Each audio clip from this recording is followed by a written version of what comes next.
This is the X-Zone Broadcast Network, broadcasting worldwide on broadcast affiliates and satellite program providers, including CNN Broadcast Network, Sirius Satellite Network, Star Media, Good News Radio Network, Angel Broadcast Network, Wiki Broadcast Network, and WPBN TV. For more information on the X-Zone Broadcast Network, visit us at www.xzbn.net.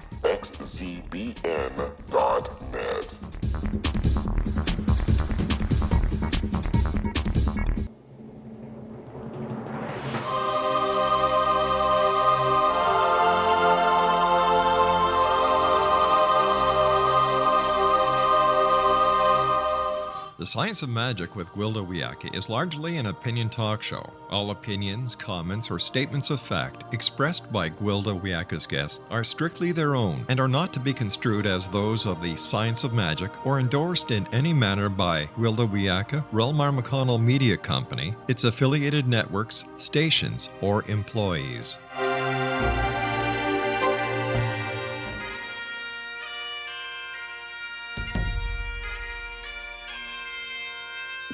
Welcome to the Science of Magic with Gwilda Wiyaka, a program dedicated to uncovering the unified nature of reality and humanity's ever-evolving place as truly galactic beings.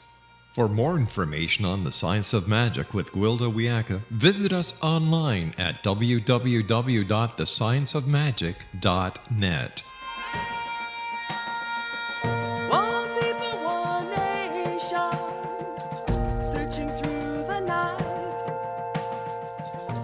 Hello, dear friends, and welcome to another exciting episode of The Science of Magic, a program combining the science and magic of today's leading topics to promote revolutionary thought and co-create new solutions. I'm your host, Gwilda Wiyaka. This hour, we'll be exploring alternative healing options for trauma and recovery. There's more to healing trauma than meets the eye.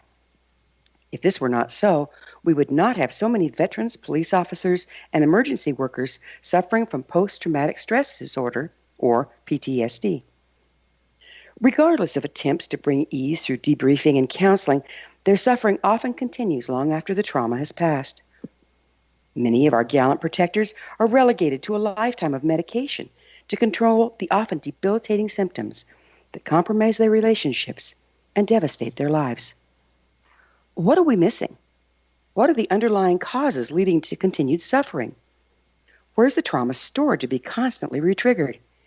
How can we access and clear old trauma, freeing us up to live in the now? Our guest this hour is in a unique position to help us unravel this mystery. Maureen Higgins founded the Wings of Freedom in 1998 as an alternative counseling practice. She has her Master's of Arts in Human Development, with a focus on societal and religious belief systems, how they affect our healing process, trauma and recovery, and alternative healing options.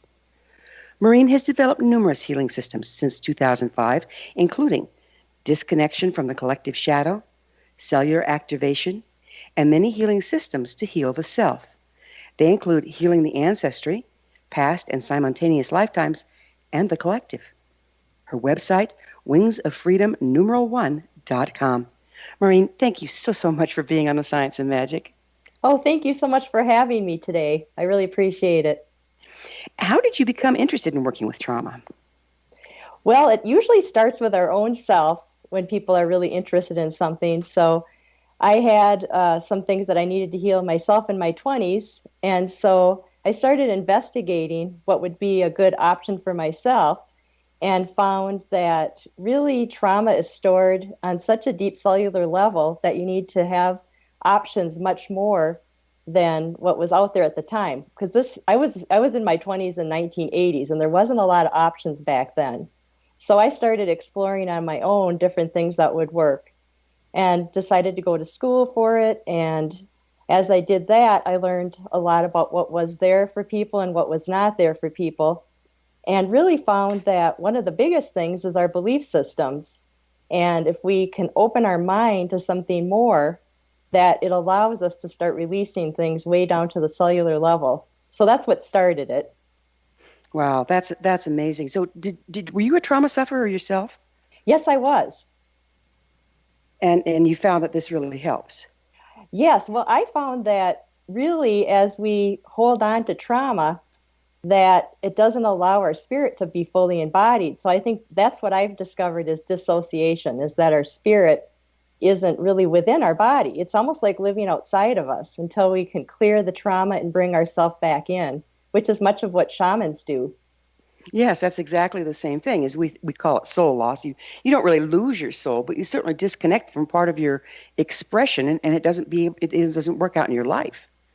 Right. To me, it almost looks like it's hanging out outside of ourselves, that it's Yeah. not fully inside. Exactly. It's kind of Yeah. corded to us and not fully there to access as much as we need it. So you have a Master's of Arts in Human Development. How's that prepared you to work with trauma and recovery? Well, what I did was took a combination of psychology classes that were more traditional so that I could understand what trauma was really about.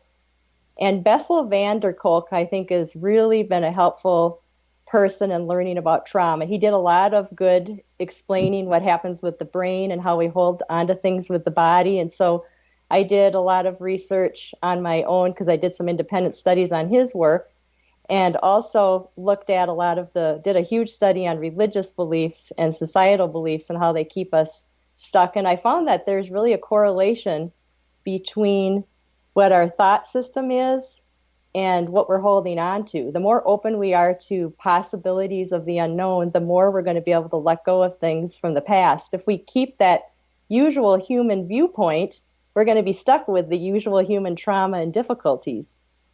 We just kind of recycle it, don't we? Like superimposing the events of the past onto the present and living a rerun. That's a good way to put it. Yeah, yeah. How could a person tell if they're suffering from residual trauma? Well, that's tricky because some people, it's been such a part of their life, even perhaps since they were real small, where it may seem normal to them. And sometimes the only way you can really tell is that your life isn't working or that you feel unhappy and that perhaps you don't even realize that you're not fully embodied because it's so normal. So I think part of it is that people discover it as they're ready. Typically, people aren't even aware that there's something there because their brain doesn't allow them to really remember the past very well. It's like a safety valve. So typically what will happen is, that's what Bessel van der Kolk, I think, was so good at showing us, is that the amygdala, the part of the brain that's the anxiety part of the brain, if that's also the part of the brain that passes memory to the hippocampus, which delivers it to short-term and then long-term memory, if there's something really traumatic, it can't be passed along because the amygdala ends up not being able to pass on the information to be filed and categorized, so it gets flung into the unconscious. So what happens is that we have little triggers and flashbacks that can possibly come up, or perhaps we have amnesia until we're ready to deal with it. I mean, that's pretty common, isn't it? Very. You know, I think most of us don't recognize how much we don't remember because of trauma. I agree with you. You know, we think this is just for emergency workers or for veterans, but I think we all suffer from it, don't you? I do. In fact, a friend of mine, she went to a trauma conference just about a week ago with Bessel van der Kolk, and he was even talking about how even little babies, if they're left too long without their parent, they can get traumatized just for feeling abandoned. It's not the same kind of trauma, perhaps, as, let's say, some sort of sexual abuse, but it's still a trauma of sorts that can affect them for their entire life. I've certainly seen it, and there's a lot of trauma just in being incarnated here, isn't there? There really is. And I think part of it is that we are on a lower vibrational planet, which I think we've all decided as a collective to experience together. But I do think that we're ready to start moving out of it more fully. Not completely, but we're getting there. Do you think that's because of where we are in the galaxy? I know that there's a lot of thought about how we're moving into a higher frequency part of the galaxy, which is allowing us to evolve at this time. I do. And a lot of people are thinking that it's not the case because there's so many things that are difficult right now. But I really take the stance that it's exciting that it's all up now because it's been there all along. All the difficulties and traumas that are coming up to the surface have been there all along, but we just haven't dealt with them. We didn't have the internet for the longest time either, so nobody knew what was going on in different parts of the world. Plus, we have so many more people than before. It's bound to be more than in the past. we went from 1.2 billion in the 1920s to now going on like 7.5 billion. That's a lot more people. Yeah, where are they all coming from? I know. Could you give some examples of things resulting in PTSD? We've touched on a few. I mean, as far as examples of what happens to people? Just things that can cause PTSD. I think, like I said, a lot of people think, well, you have to go to war. Oh, sure. Well, I've seen a lot of different things in my own practice. I've seen anything from somebody who, let's say, had premature birth and had to go into an incubator.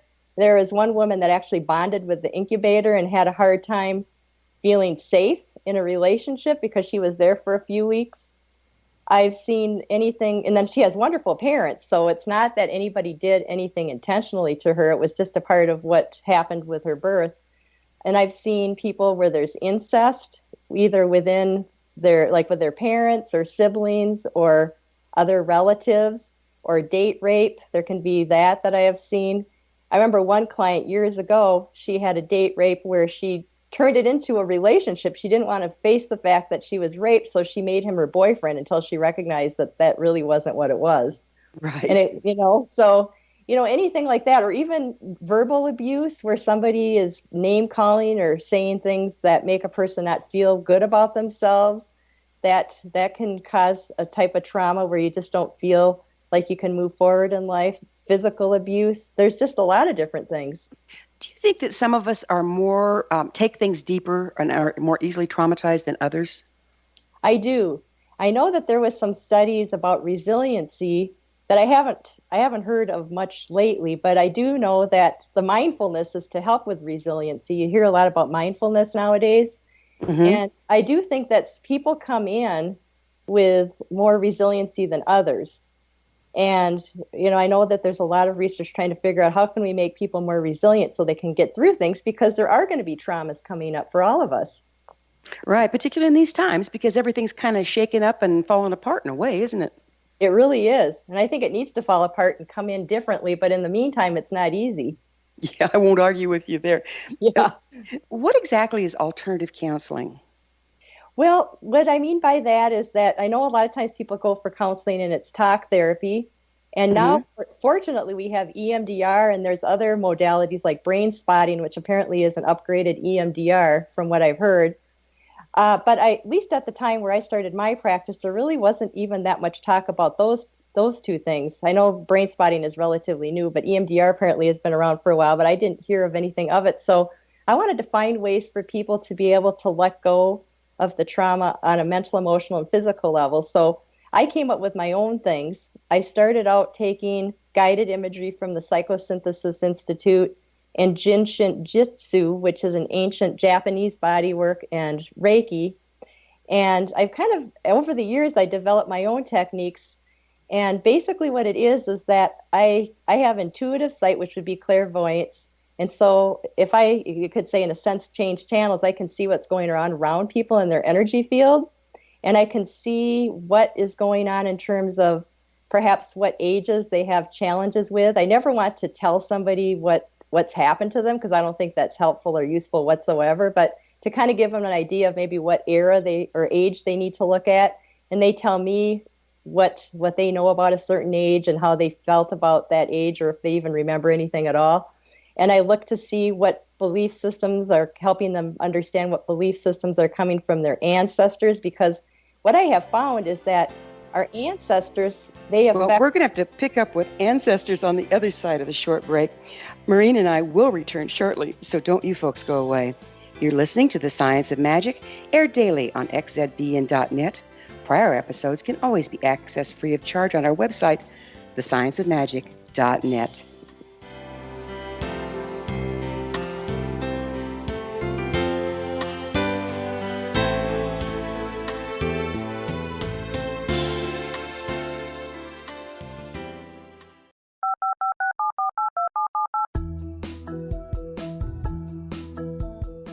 Did you know that when you're on the road with limited data or Wi-Fi, you can still listen to the X-Zone Radio Show with Rob McConnell, The Science of Magic with Gwilda Wiyaka, X-1, Dimension X, Space Patrol, and every minute of the X-Zone broadcast network by calling 213-401-0080, courtesy of Audio Now.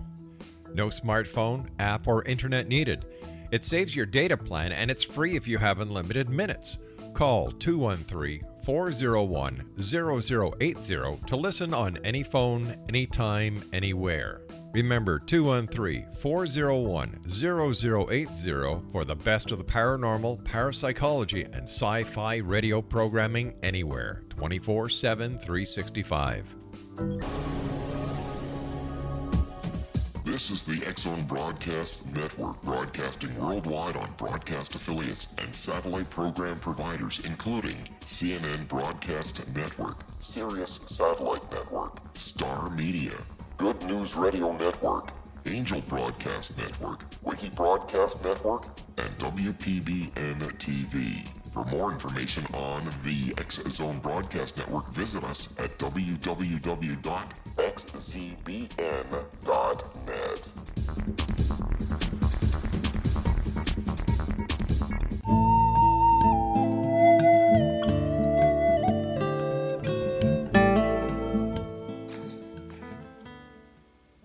Welcome back. This is the Science of Magic, dedicated to unification and evolution of consciousness. I'm your host, Gwilda Wiyaka. Our guest this hour, Maureen Higgins, founded Wings of Freedom, an alternative counseling practice focusing on trauma recovery and alternative healing options. Her website, wingsoffreedom1.com. Marlene, let's go backwards just a little bit, and would you mind explaining what EMDR is?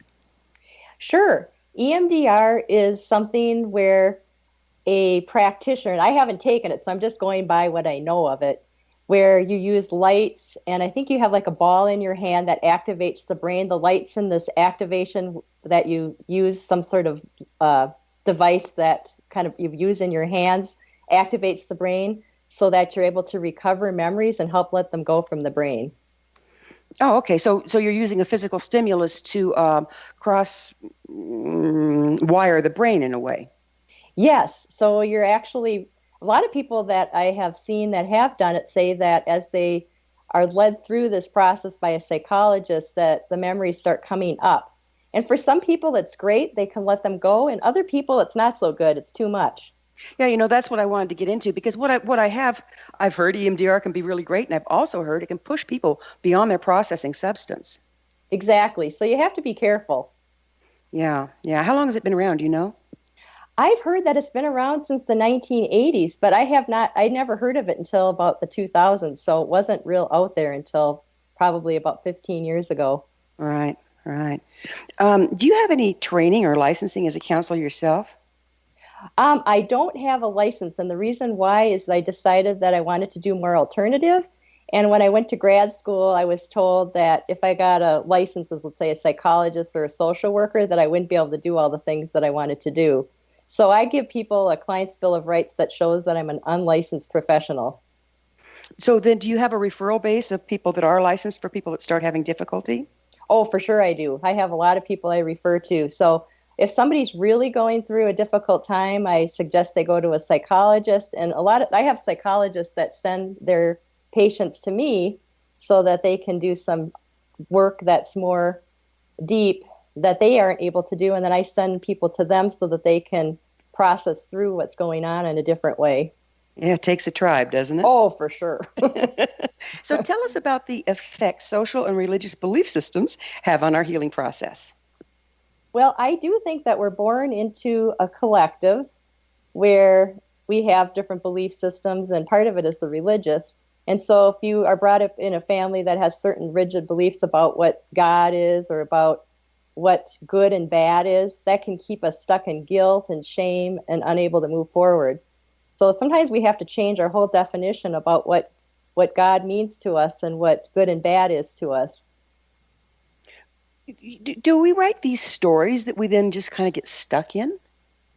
I do think so. When you look at religion, and religion has a lot of good to it, so I don't mean to make it sound like it doesn't, but you look back at the way it developed, and I did some research about what caused Christianity to be so big on our planet, and really it was voted on about 350 AD by the Council of Nicaea to be the religion by the emperor of the time, Constantine, and then anybody who didn't believe in it was killed. So you figure there's been a lot of back and forth wars about religion, and that I think that it's in a sense ingrained that if you don't believe in it, perhaps you're going to die or something bad can happen to you. So that's one theory I've had, is that we've kind of put ourselves in a corner with it. There's a built-in fear. So what do you see as the difference between religion and spirituality? Well, I think religion is more of a structure set up by an organization, and spirituality is our own relationship with our higher self, which is our spirit in the universe. Okay. So where is trauma stored? Well, I see it stored in a lot of different places. One of the things, I use a template that shows that we have all these different influences around us. So kind of my definition of the template is that if we were to take everybody's spirit, and let's say it would be all of the higher selves and living consciousness of everybody and everything, and put it all together, that would be God or the oneness field. And so we all decide to have these different experiences from hate to love just to see what they're like. So we duplicated the oneness field and put it into all these trillions of universes. And we pick different lifetimes to learn and grow. And so we have all these influences. So our ancestors are an influence, all these different lifetimes are an influence in our field. So let's say before you plan your life, you decide to see what lifetimes you want to work through yet, like what past lives are not fully resolved, what simultaneous lifetimes have a theme that fit the past lives that aren't resolved. And then you may come up with a couple of themes that you want to work on. And then you pick the ancestors that provide those same themes. And typically all the souls are the same. We keep coming back with the same actors and actresses.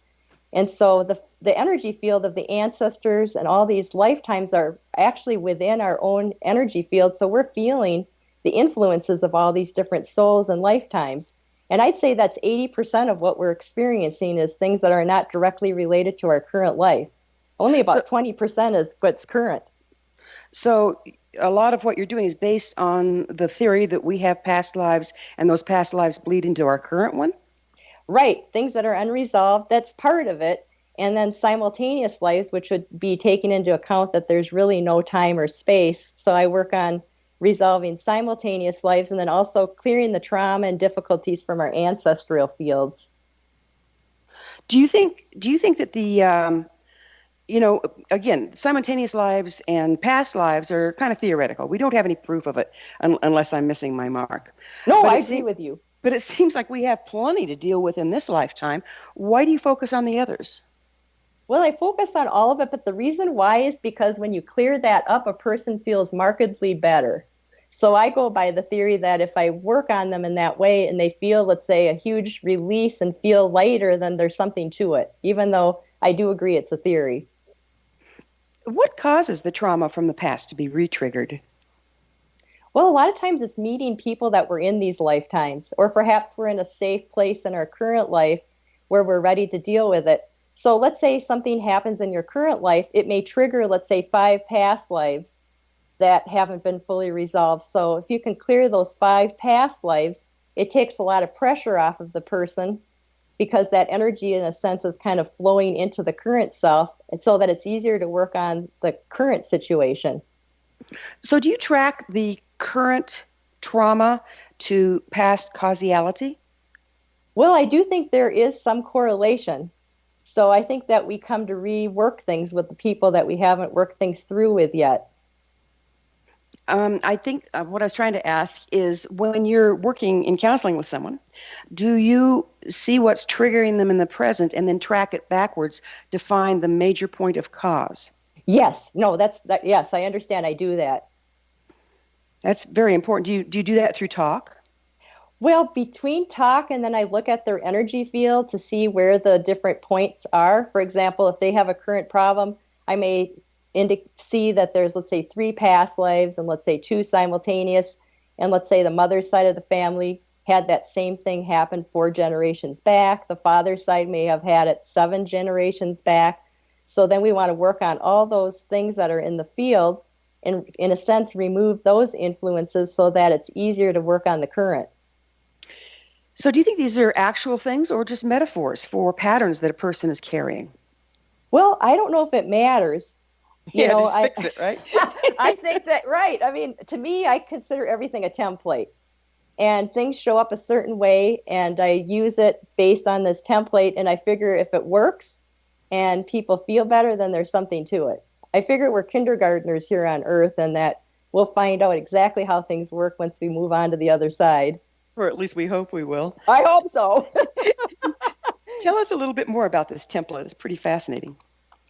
Well, I started developing it by just looking at people's energy fields. So I see it in the field almost like let's say if I was working with you, I would see that, let's say the front of the energy field has the mother's ancestry and the father's. So it's almost like I see almost like you could say a metaphorical family there. And it will show me it'll kind of go back. It'll show me how far back things happened. And then it will show me a picture of what possibly could have happened. And then most of the time, I'd say 90% of the time, people relate to it. Sometimes they have to go back and ask their parents or grandparents if it makes sense. And a lot of times it does, or if they're not sure, we just go by clearing it and then to see how they feel, which typically will create some sort of relief where they feel better. You know, one of my teachers says, you don't go through the garbage, you just take it out. That's a good one. So where'd you get your training to work intuitively? Well, I started when I was 10. With one of my aunts, she was really big in the metaphysical community. Her name she's no longer alive, Mary Rowan. And she worked a lot with people that were involved in Marielle and Reiki, and she did intuitive development classes and handwriting analysis classes. So she was kind of a pioneer of sorts. And so she could see that I had intuition, so she took me under her wing.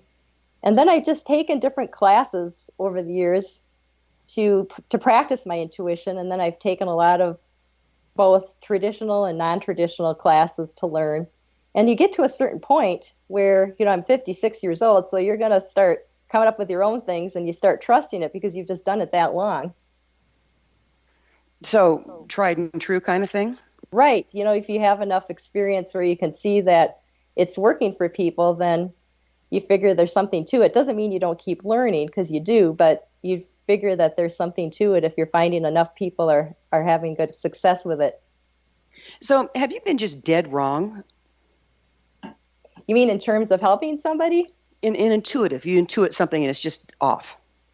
Well, I guess it's hard to say. I mean, my feeling is that there's always going to be something to it. Doesn't mean that it's going to be exact. But I haven't found that anything is like dead wrong, but I'm sure that there's probably things that I just haven't been told about it. How much is it in the interpretation of the information that you're getting?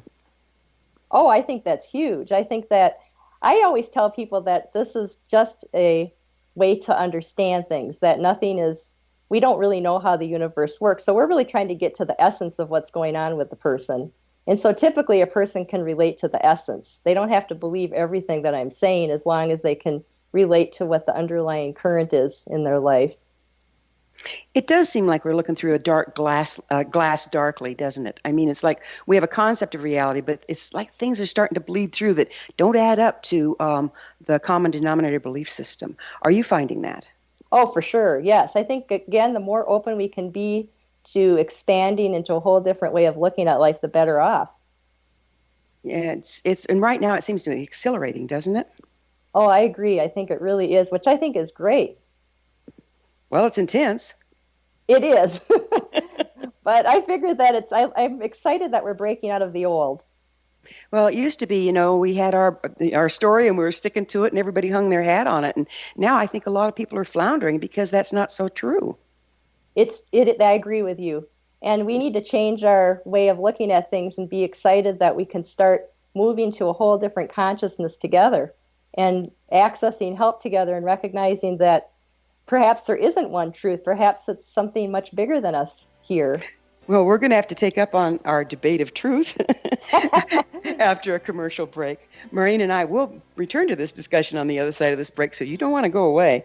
We're coming to you through the X-Zone Broadcast Network, where new and exciting things are always afoot.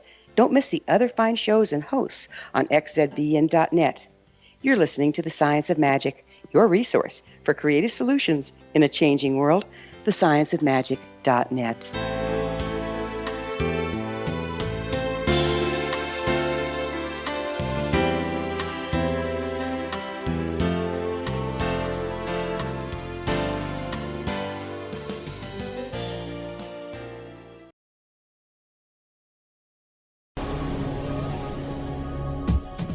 This is the X-Zone Broadcast Network, broadcasting worldwide on broadcast affiliates and satellite program providers, including CNN Broadcast Network, Sirius Satellite Network, Star Media, Good News Radio Network, Angel Broadcast Network, Wiki Broadcast Network, and WPBN TV. For more information on the X-Zone Broadcast Network, visit us at www.xzbn.net.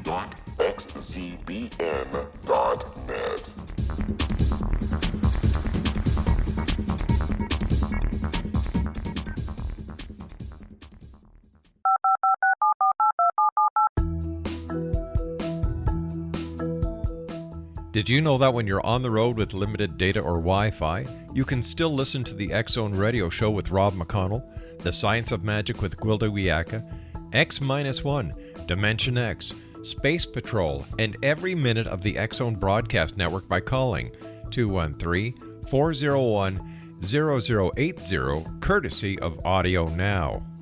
No smartphone, app, or internet needed. It saves your data plan and it's free if you have unlimited minutes.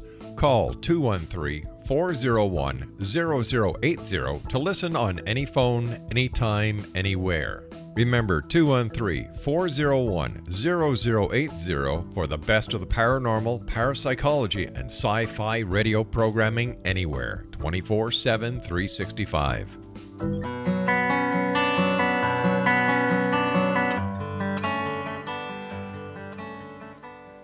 Welcome back. This is the Science of Magic, a place where magic and science come together to promote enlightenment.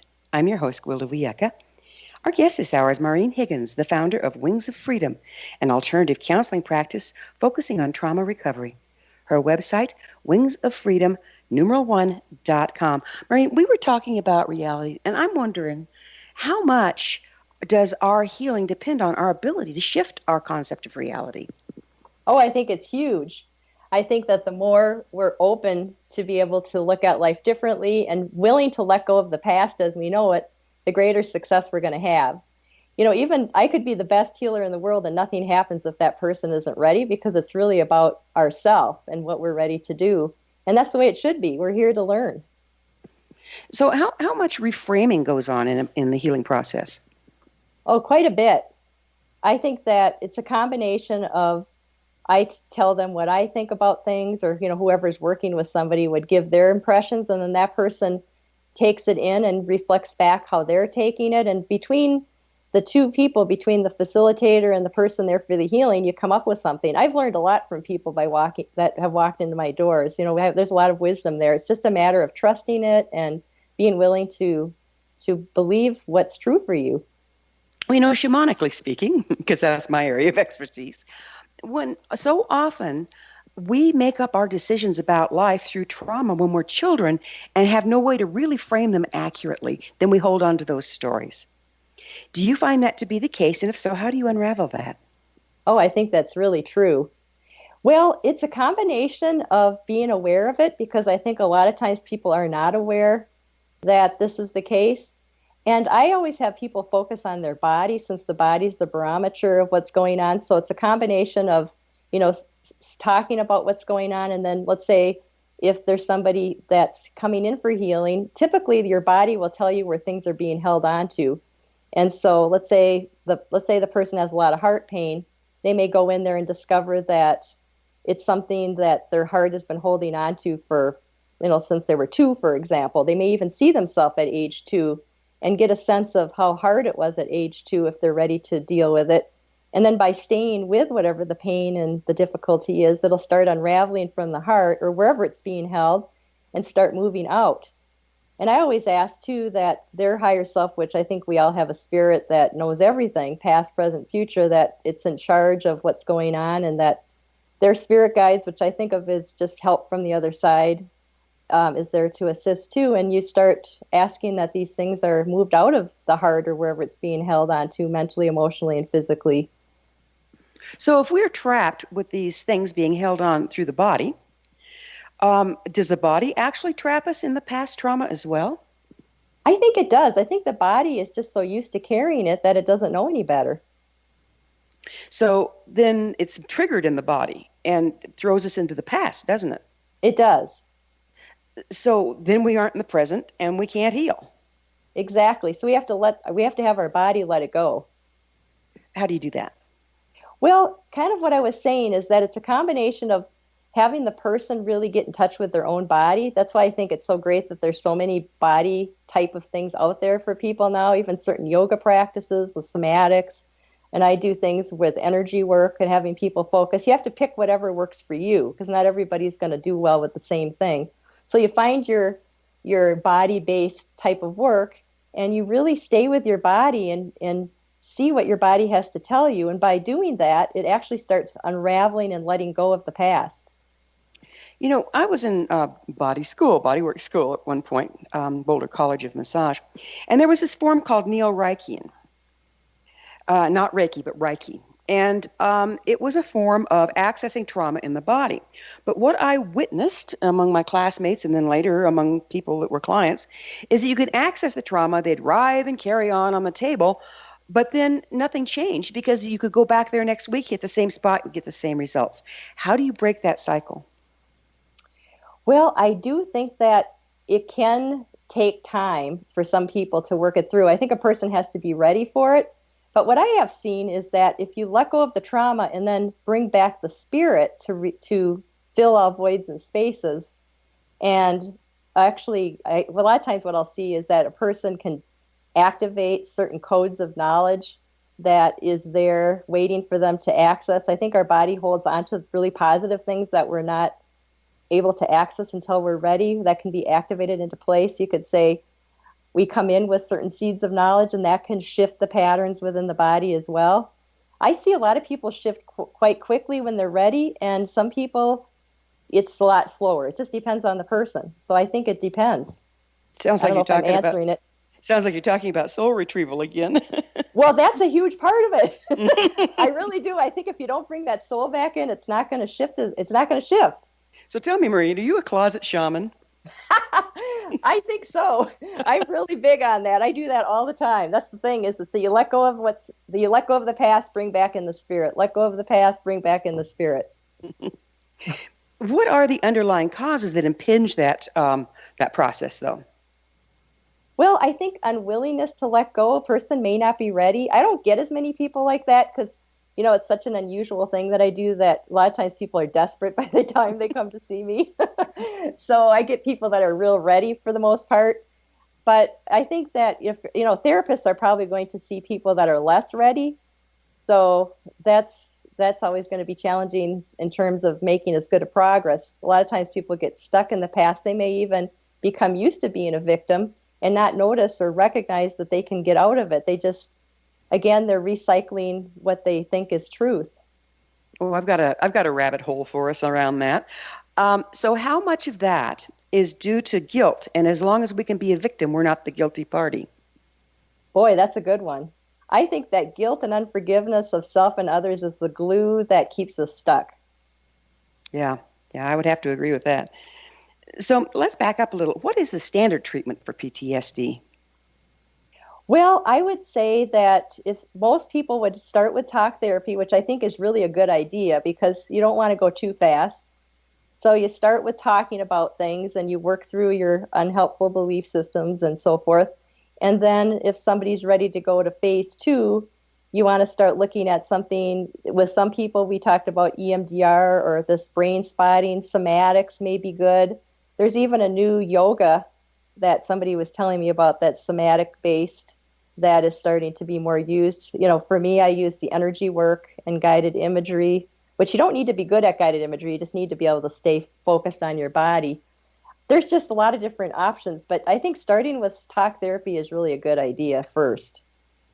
How much of being stuck in this and we're trying to unravel is embedded in the neurological pathways at this point? Because we've been repeating these stories and these belief systems most of our life. How do we get at that?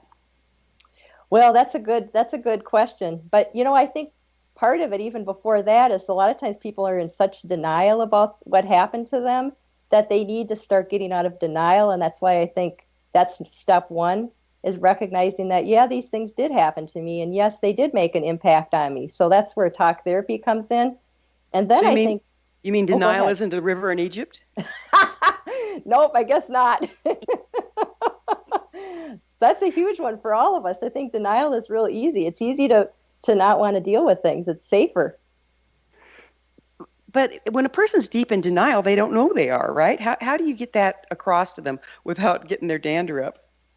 Well, they know they're unhappy, so that's step one. So what's making you unhappy? You have to get in touch with that. So if somebody is in there to get happier, all you can do is lead them to the water, and they'll have to decide whether to drink it or not. Well, discomfort is a great motivator, isn't it? For sure it is. I think that's what gets most of us going. Yeah, if we're happy where we're at, we're not going to be moving, right? That's for sure. Yeah. Let's change subjects a little bit here. What can you tell us about the ascension process? Well, everybody has their own take on it, but what mine is, which I know a lot of other people have the same take, is I was talking about how I think that all of us are one, really. If you took everybody's higher self and all living consciousness and put them into one field, that would be God or Source. And let's say God or Source wanted to see what it was like to have all these experiences from hate to love. What's it like to have an experience in a dimension that's more aligned with hate? What's it like to have an experience that's more aligned with love? And what's it like to have an experience anywhere in between? So we duplicated God or Source, let's say we're a hologram, and we put ourselves into all these trillions of universes from hate to love. And now it's time to wrap up the lower realms. So that, let's say that, I think Earth, and a lot of people think Earth is 3 to 4. So let's say we're using 11 dimensions. Dimension 1 is hate. Dimension 11 is love, and we're 3 to 4. That's pretty low. So what we want to do is we're in the process of wrapping up, let's say 1 to 3 or 4, and moving up to the next level, because it's time. This is the time frame we've decided as a collective to do that. So how can healing trauma aid in this ascension process? Well, I do think trauma is connected to the lower realms. If we're living in a reality that's more aligned with hate or polarized, and we have a lot of good things here too, but we're a polarized planet. It's a dimension that's lower where we're going to have a lot of polarity.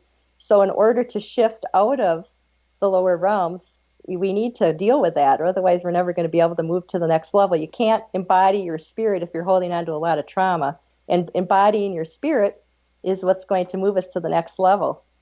What do you mean by polarized? What is that?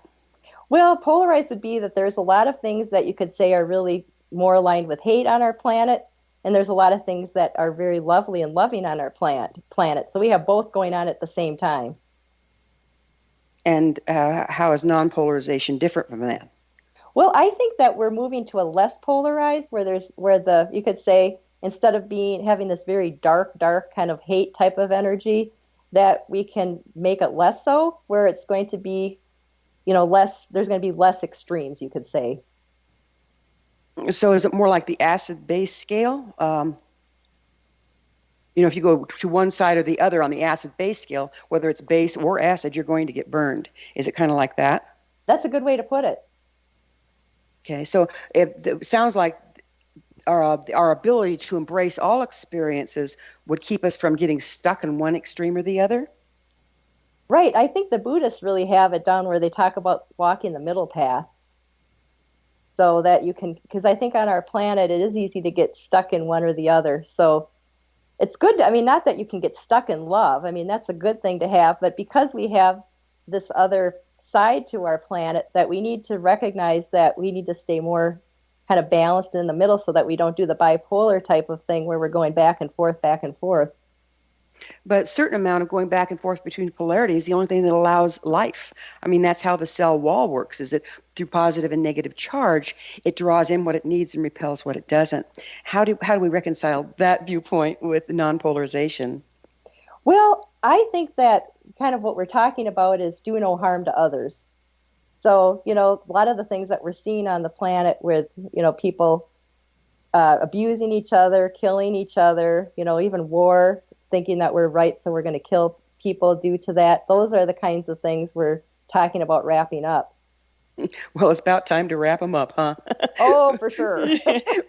We're going to have to take another commercial break. But on the other side, Maureen and I will be back, so don't leave us now. This is the Science of Magic, your resource to altruistic professionals of science and the esoteric working to create common ground for the betterment of our world. Join our email family to hear about the exciting upcoming retreats and classes with yours truly, Gwilda Wiyaka, at thescienceofmagic.net. We will be back shortly, so don't go away.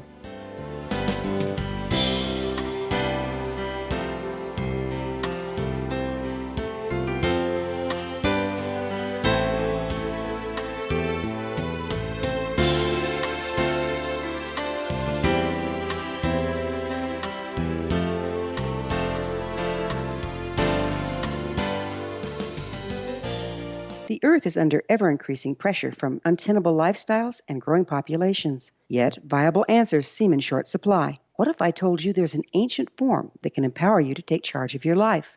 What if your entire family could be enfolded and supported by life itself, finding safe passage through challenging times? I'm Gwilda Wiyaka, founder and director of Path Home Shamanic Art School, with great news: an upcoming series of leading-edge online affordable classes based in an ancient form of shamanism, easily learned and used by your entire family. Galactic Shamanism, Art of the Ancients, Key to Tomorrow are a series of online adult and children's lessons instructing your entire family on natural law, how to cooperate with and be supported by the powers of the universe. Visit findyourpathhome.com to find these unique and powerful classes. This is the X-Zone Broadcast Network, broadcasting worldwide on broadcast affiliates and satellite program providers, including CNN Broadcast Network, Sirius Satellite Network, Star Media, Good News Radio Network, Angel Broadcast Network, Wiki Broadcast Network, and WPBN TV. For more information on the X-Zone Broadcast Network, visit us at www.xzbn.net.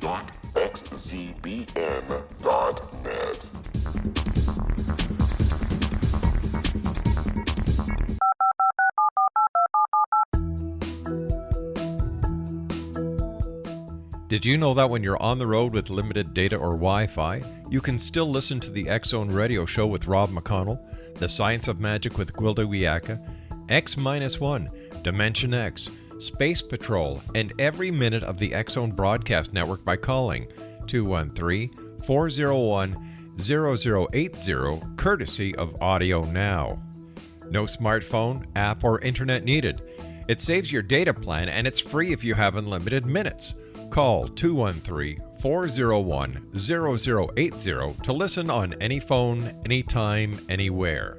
Remember 213-401-0080 for the best of the paranormal, parapsychology, and sci-fi radio programming anywhere, 24/7, 365.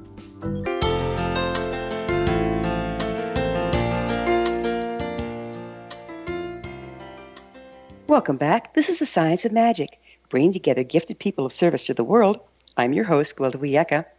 What's up in your world? I always love to hear from my listeners, so please email me at the info@scienceofmagic.net. You can suggest a topic or guest that's on your mind, and I'm sure you'll not be the only one interested in hearing them. Our guest this hour is Maureen Higgins. She's the founder of the Wings of Freedom, an alternative counseling practice focusing on alternative healing options. Her website, wingsoffreedom1.com. Maureen, we were just talking, we were dancing around with polarization, and it seems like it's such an invasive way of being in our world, and has been for millennia, that people are having a little bit of trouble really even conceiving of what it's like to be non-polarized. Would you speak to that a little? Well, I agree. And it is hard to know what it's like to move into the unknown.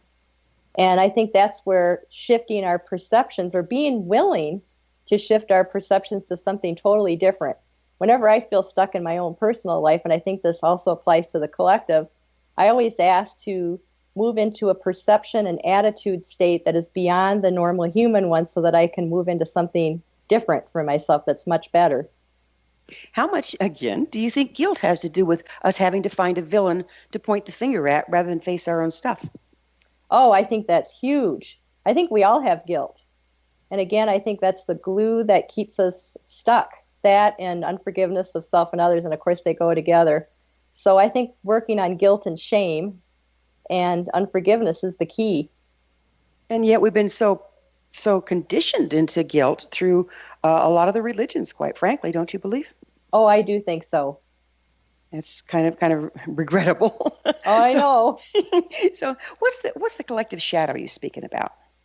Well, that again would be the darker things that we're all connected to. So what it does is, like, was showing a process in 2005 about, in a sense, it's almost like if we were to take you as an example, you're connected to everybody and everything, let's say through a giant matrix or grid system. It looks like a spider web to me.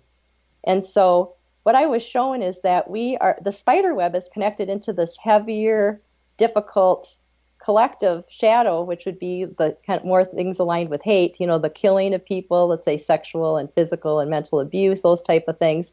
And so what it does is it, in a sense, pulls the spider web out of some of those collective heavier things and reconnects up to a higher level.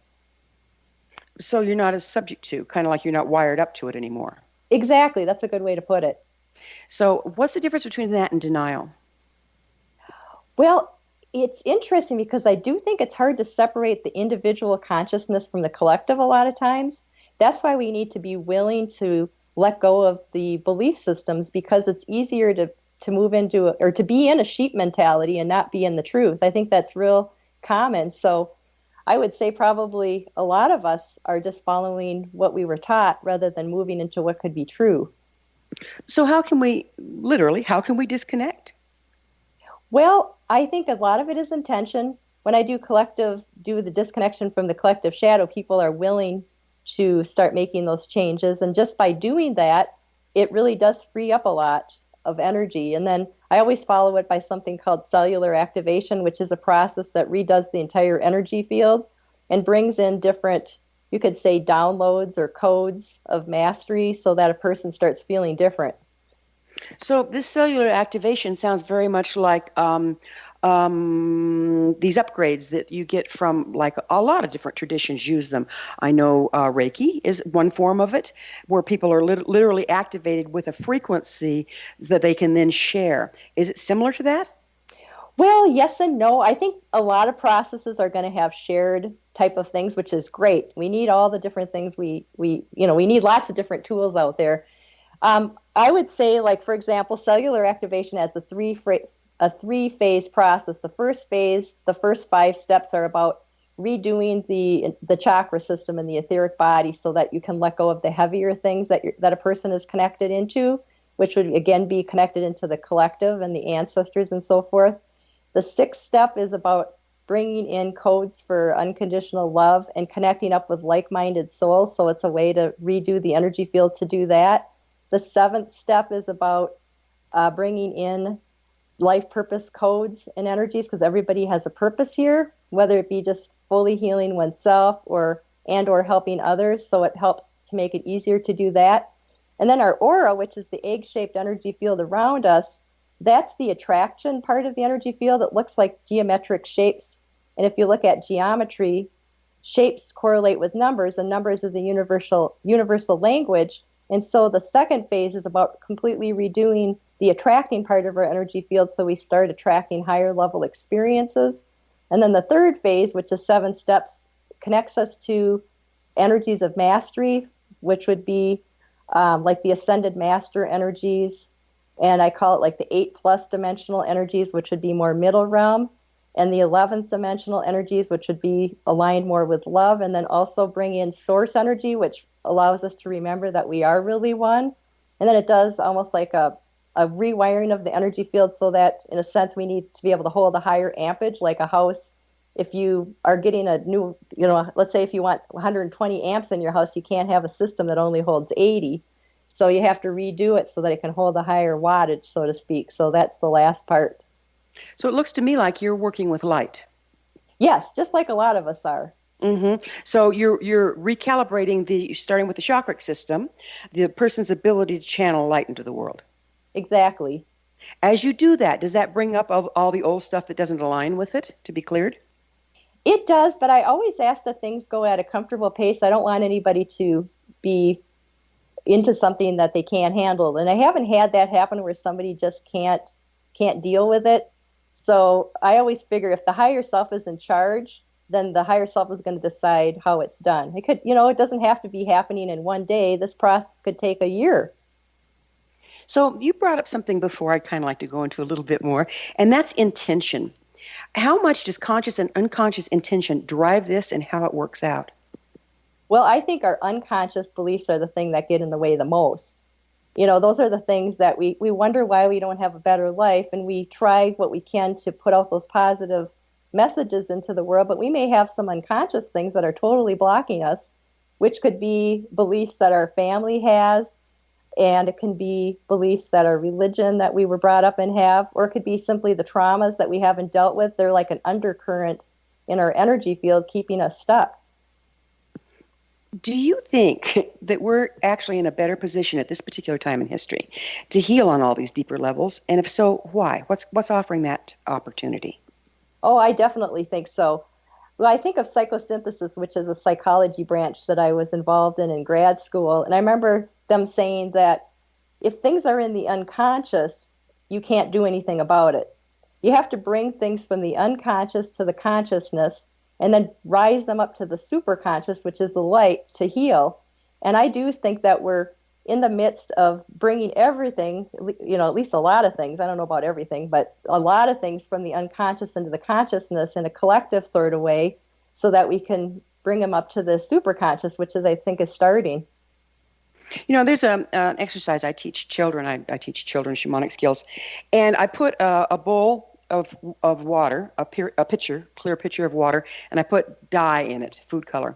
And then I say, so how do you get the color out? And of course the kids don't know. So then I take another pitcher of water and just keep pouring the pure water in, and it overflows, and pretty soon it runs clear. How does that relate to how light is working right now? Oh, I love that example that you give. Well, I do think that the more light we pour into ourselves, which you could say is the superconscious, the more open we are to our beautiful spirit, which is a part of the oneness field, more light is going to keep coming in to clear these things up. But we have to keep the intention going that our body is open to letting it go. The body can become fearful, and so it can hold on tight and make it more painful for us.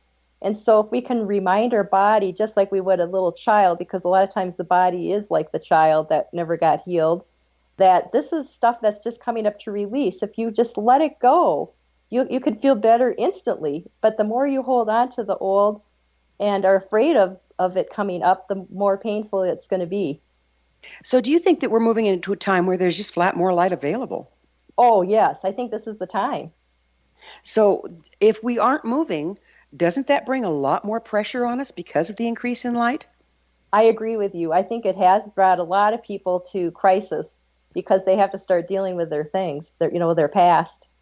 What about the collective? We got collective crisis going on, don't we? Oh, we do. I've always felt, and I'm sure a lot of people think the same way, is that it starts with ourselves, and because we're connected to everybody and everything, it eventually it creates a critical mass shift. So the more each of us can work on our own self and offer it to the collective, the greater progress we're going to have. And I think that's what's created this critical mass shift, is that a lot of people have started working on themselves. And that's exactly what we decided before we were born to do. Is that the greatest service? I do. I think if we can just work on ourselves, it's the best thing you can do. Because then the quality of what you bring through, the light you bring through and channel into the world is different. Exactly. These are amazing times to be alive, aren't they? They really are. Well, unfortunately, we're at the end of our time together. So, Maureen, thank you so much for coming on the show and sharing your knowledge. Oh, thank you so much for having me. I really appreciate it. It's really been a good time. Our guest this hour has been Maureen Higgins, and she founded the Wings of Freedom, an alternative counseling practice focusing on trauma recovery and alternative healing options. Her website is wingsoffreedom1.com. And this has been The Science of Magic. Please join our email family to be this first to receive our thought-provoking, topic-driven episode collections and to hear about all the exciting upcoming events at thescienceofmagic.net.